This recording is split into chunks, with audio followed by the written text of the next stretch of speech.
আমি প্রতিদিন সকালে ঘুম থেকে উঠে দেখি আমার ঘরের দরজার সামনে কেউ কিছু বাজার করে রেখে গেছে। আমি ভীষণ অবাক হতাম এই সব কিছু দেখে, কিন্তু কাকে জিজ্ঞেস করব। এই কথা ভেবে ভেবে অস্থির হয়ে যেতাম। আমি খুব গরিব একটা পরিবারের মেয়ে। বিয়ের আগে যেমন বাবার বাড়িতে কষ্ট পেয়েছি, বিয়ের পরও ঠিক একই অবস্থায় কষ্টে কষ্টে দিন কাটতে লাগলো আমার। বলার মতো কেউ নেই, কারণ ছোটবেলা বাবা মা দুজন হারিয়েছি। একটু বড় হতে বৌদি নিজের সমস্ত কাজ করায়। যে বয়সে লেখাপড়া করা কথা, সেই বয়সে অন্যের ঘরে কাজ করে আমাকে নিজের মুখে খাবার জুটাতে হয়। শুধু তাই নয়, সমস্ত অন্যায় আমার দাদা চুপ করে থাকতো নিজের স্ত্রী সন্তানদের দিকে তাকিয়ে। আমার দাদা বিয়ে করেন অনেক সম্পত্তিওয়ালা একটা পরিবার থেকে, যেখানে আমার বৌদি আমাকে মানুষ বলে সম্মান করতেই চায় না। প্রতিদিন সকালে ঘুম থেকে ওঠার পর ঘরের সমস্ত কাজ আমাকে করতে হয়, তারপর কাজের জন্য বাইরে যেতে হয়। আমার ভীষণ খারাপ লাগতো। আমি দাদাকে বলতাম যে আমি অন্যের ঘরে কাজ করতে পারবো না, আমার লজ্জা করে। ঘুম থেকে উঠে ঘরের সমস্ত কাজ আবার বাইরে গিয়ে কাজ করতে হয়। আমার দাদা নিজের স্ত্রীকে ভীষণ ভয় পেত, সেজন্য কথা বলতো না। কিছু বৌদি যা বলতো সবকিছু মাথা নিচু করে মেনে নিত। এই সব কিছু সব থেকে বড় কারণ হলো আমার দাদার যা কিছু টাকা পয়সা ছিল, সব টাকা পয়সা নিজের শ্বশুর বাড়িতে রেখে দিয়েছে।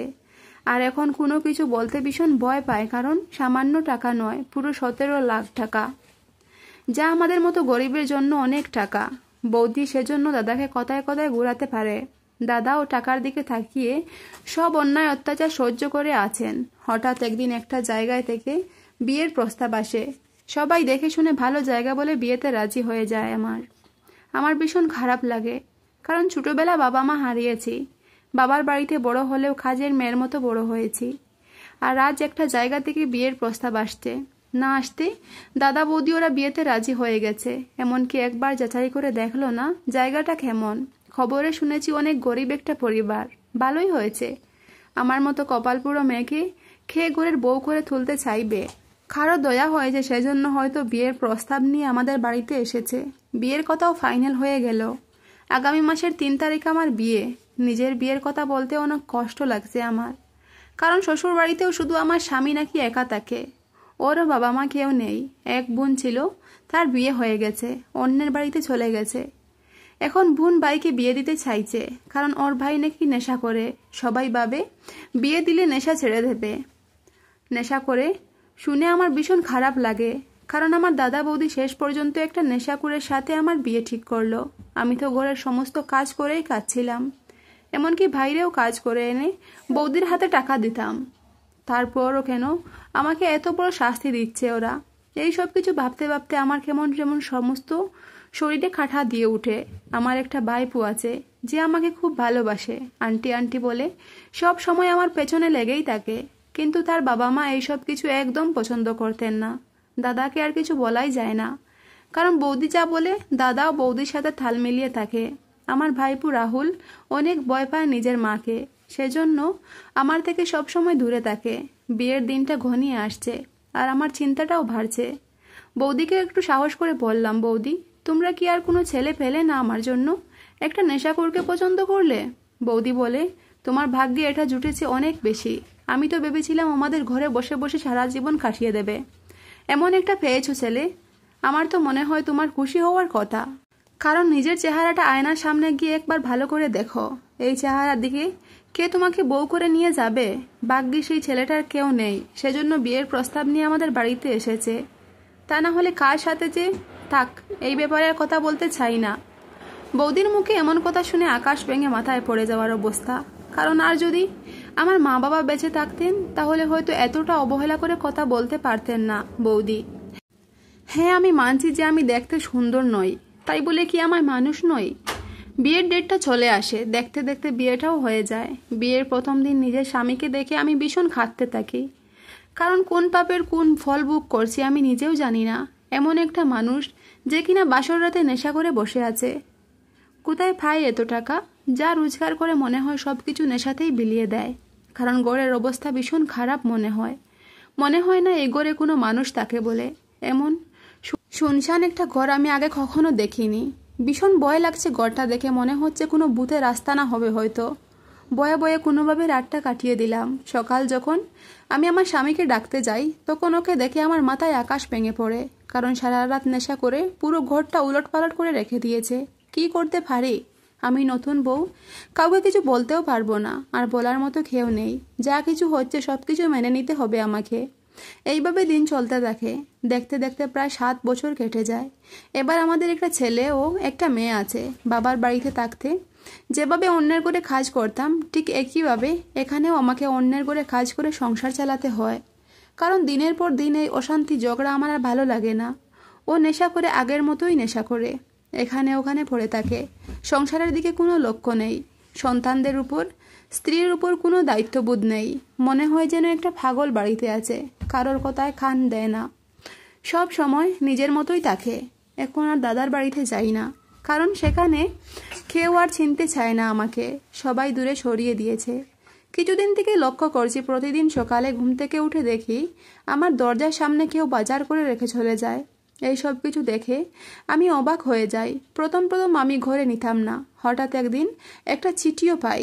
চিঠিতে লেখা ছিল, প্রিয় সুহিনী, তোমাকে বলার মতো কোনো ভাষা আমার নেই। জানি এখানে সুখে নেই তুমি, তবুও তোমার খোঁজখবর নিতে পারি না আমিও ভীষণ কষ্টে আছি। জানি হয়তো তোমার দেখাশোনা করার মতো সামর্থ্য আমার নেই, যদিও একসময় ভীষণ ভালোবাসতাম তোমাকে। আমার তরফ থেকে প্রতিদিন তোমাকে কিছু একটা বাজার করে দেব, যদি সামান্য জিনিসের কারণে তোমার সংসারটা একটু ভালোভাবে চলে। চাইলে অতি সহজে পরিচয়টা দিয়ে দিতে পারতাম, কিন্তু পরিচয়টা দেওয়ার প্রয়োজন মনে করছি না। যখন সামনে এসে কথা বলতে পারছি না, তখন এই সামান্য চিঠিতে পরিচয় দিয়ে কোনো নিজেকে ছোট করতে চাই না। এই সামান্য বাজারগুলো প্রতিদিন নিজের ঘরে নিয়ে নিজের সন্তানদেরকে নিয়ে খেয়ে নিও।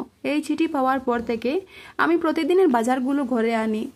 জানি না খেয়ে দিয়েছে, যে হোক একটু দয়া তো করছে আমাদের উপর, এটাই অনেক।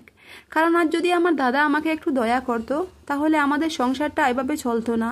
কারণ আমার দাদা আজ অনেক টাকা পয়সাওয়ালা, যে আমাকে চিনতেই চায় না। সামনে গেলে ওনার আবেগে লাগে, লোকে দেখলে হাসাহাসি করবে, সেজন্য পরিচয়টা একটু গোপন করেই রাখে। আজকাল আমিও আর ওদেরকে জ্বালাতন করি না। বরাবরের মতো আমিও আমার দাদার সাথে সম্পর্ক শেষ করে চলে এসেছি। ভাইপোটাও এখন বদলে গেছে, আগের মতো আর আমাকে ভালোবাসে না। যদি বাসতো তাহলে একবার হলেও আমার কাছে আসতো। বৌদির কথা তো আর বলাই যায় না, কারণ সব ঘটনার মূল আমার বৌদি। কিন্তু প্রতিদিনের বাজারগুলো আমার মনে কেমন যেন একটা খটকা লাগে। খেয়ে এই মানুষ, জানতে তো হবেই আমাকে। এই সব কিছু জানার জন্য আমি একদিন রাতে না ঘুমিয়ে সকাল অবধি জানালা খুলে অপেক্ষা করি। দেখি গভীর রাতে এক ব্যক্তি কালো কোট পরে মুখে মাস্ক লাগিয়ে ঘরের বাইরে এসে এই বাজারের ব্যাগটা রেখে যায়। তাড়াতাড়ি দরজা খুলে ঘর থেকে বের হই, কিন্তু মানুষটাকে আর দেখতে পারিনি। এত তাড়াতাড়ি এখান থেকে বেরিয়ে চলে গেল বুঝতেই পারিনি। কিন্তু যেভাবেই হোক এই সত্যিটা আমাকে জানতেই হবে, কে এমন করেছে বা কেন করেছে। এভাবে একের পর একদিন চলতে থাকে। অনেক চেষ্টা করে শেষমেশ চেষ্টার অবসান ঘটল। অবশেষে মানুষের চেহারাটাও দেখলাম, যে আর কেউ নেই, আমারই ভাইপো, যাকে দেখে চোখের জলগুলো ধরে রাখতে পারিনি। আমার সামনে এসে আমাকে জড়িয়ে ধরে আগের মতো আর আন্টি বলে ডাকতে পারেনি, কারণ সেও এখন নিজের মায়ের কথাতে চলাফেরা করতে হয়। তা না হলে মা যে গলা থেকে মাথাটা আলাদা করে দেবে। আমার কষ্ট দেখে বাবা মার কাছে থেকে লুকিয়ে এসে প্রতিদিন আমাকে বাজার করে দিয়ে যেত আমার ভাইপো। আমি কখনো কল্পনাও করতে পারিনি যে আমার ভাই খুব এতটা ভালোবেসে আমাকে। ওর মাথা এমন জল্লাদ মহিলা, স্বামী সন্তান সবাইকে ভয় দেখিয়ে রাখে। আমার ভাইপো আমাকে এই কথাটা বলে, আন্টি, আমি চাইলে তোমাকে প্রথমেই পরিচয়টা দিতে পারতাম, কারণ আমার মা যদি জানতে পারেন তাহলে বাড়ি থেকে আমাকে বের করে দেবেন। আমি যত সময় পারবো তোমাকে আড়াল থেকে সাহায্য করব, কারণ সামনে এসে সাহায্য করার মতো শক্তি এখনো আমার হয়নি। যদি কখনো নিজের পায়ে দাঁড়াতে পারি তখন নিশ্চয়ই তোমার পাশে এসে দাঁড়াবো। আমাকে ক্ষমা করে দিও, কারণ তোমাকে সামনে থেকে সাহায্য করতে পারিনি। আমার ভাইপোর মুখে এমন কথা শুনে আমার ভীষণ কান্না পায়। চুপচাপ তাকে নিজেকে সান্ত্বনা দেই আর বলি, ভাই খারাপ হয়েছে তো কি হয়েছে, সব গাছে এক ধরনের ফল হয় না। যা আমার ভাইপোকে দেখে বুঝতে পারছি। আমার ছেলে মেয়ে দুটোকে স্কুলেও পড়ায় আমার ভাইপো, যা ওর বাবা মা কেউই জানে না। এইভাবেই চলছে গরিবের জীবন। গল্পটা এখানেই শেষ করলাম। ভালো লাগলে চ্যানেলটা সাবস্ক্রাইব করে পাশে থেকো। ধন্যবাদ বন্ধুরা।